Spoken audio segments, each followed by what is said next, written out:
Guys, তোমার বাইকের ট্যাঙ্কে কি দাগ হয়ে যাচ্ছে? তোমার প্যান্টের চেন অথবা বেল্টের জন্য বাইকের যে ট্যাঙ্কটা আছে এখানে কি দাগ হয়ে যাচ্ছে বা ড্যামেজ করে দিচ্ছে?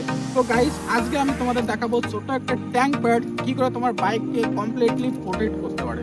হে guys, welcome back to my YouTube channel. তো গাইস, আজকে আমি লাগাতে চলেছি আমার ব্ল্যাক প্যান্থারের ট্যাঙ্ক প্যাড।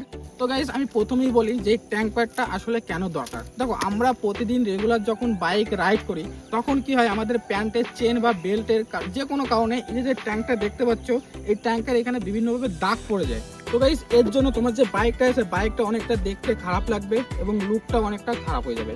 এর জন্য কি করবে, যে ছোট একটা ট্যাঙ্ক প্যাড আছে, এই ট্যাঙ্ক প্যাড তোমার বাইককে কি করে পুরো সেফ অ্যান্ড স্টাইলিশ করে সেটাই আজকে আমি তোমাদের সঙ্গে শেয়ার করবো।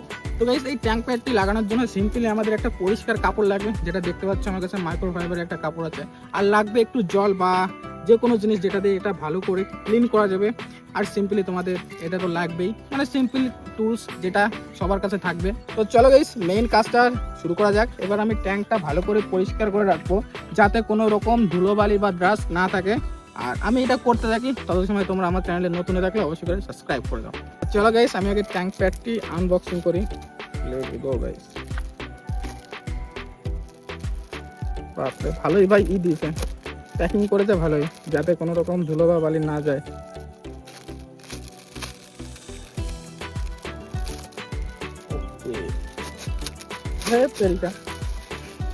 ও ভাই, জাস্ট চেক করো, গ্লোসিটা চেক করো গাইস। তো গাইস, এবার জাস্ট তুমি একবার চেক করে নাও যে তুমি ট্যাঙ্ক প্যাডটি কোথায় লাগাবে বা কোথায় লাগলে তোমার সব থেকে ভালো হবে বা দাগগুলো পড়বে না, মানে পজিশনটা ঠিকঠাক করে নাও।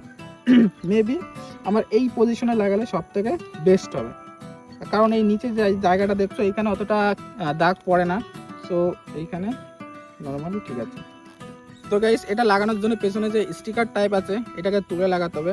আর লক্ষ্য রাখবে যে একবারে সব স্টিকার তুলে একবারে লাগিয়ে দেওয়ার চেষ্টা করবে না, একটু একটু করে লাগাবে। আগে দেখো আমার পজিশনটা এখানে ছিল, দেখো এই যে পজিশনটা আছে, পজিশনটা ভালো করে খেয়াল করবে। পজিশনটা খেয়াল হয়ে গেলো।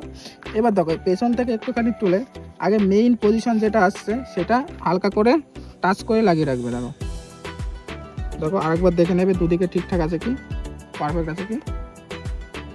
ওকে, চলো এই যে লাগিয়ে দিলাম, দেখো সিম্পলি ভাবে। এবার দেখো এখনো বলছি তুমি একবারে হুট করে লাগিয়ে দেবে না, কারণ এর মধ্যে অনেক সময় হাওয়া থেকে যায়। তোমরা যখন ফোনের স্ক্রিন লাগাবে অনেক সময় দেখবে ফোনের মধ্যে হাওয়া থেকে যায় বা বাবলিং করে, সেটা যাতে না থাকে তাহলে হালকা হালকা করে স্টিকারটা হালকা করে তুলবে, এইভাবে পেছন দিক থেকে তুলবে আর হালকা করে প্রেস করবে। দেখো এই সাইডের থেকে প্রেস করবে না, সবসময় প্রেস করবে মিডিল থেকে দুই দিকে প্রেস করবে, যাতে হাওয়াটা বেরিয়ে যেতে পারে, যাতে হাওয়া কোনোভাবে ভেতরে না থাকে গাইস। দেখো সিম্পলি হবে এইভাবে। ওকে, চলো চলো। তো গাইস, রিকের গার্লফ্রেন্ড যেভাবে সেরে গিয়েছিল সেইভাবেই ঠিক আমি লাগাচ্ছি ধীরে ধীরে। ওকে ওকে, তো গাইস পুরো পারফেক্ট হয়েছে লাগানো, কোনো দিকে কম বেশি হয়নি, দেখতে পাচ্ছ। ও ভাই, দেখতে পাচ্ছ এই একটা ট্যাঙ্ক প্যাড তোমার বাইককে পুরো দাগের থেকে মুক্ত করে দেবে, কোথাও একটা দাগ হতে দেবে না, সেটা তোমার প্যান্টের চেন হোক বা বেল্ট হোক।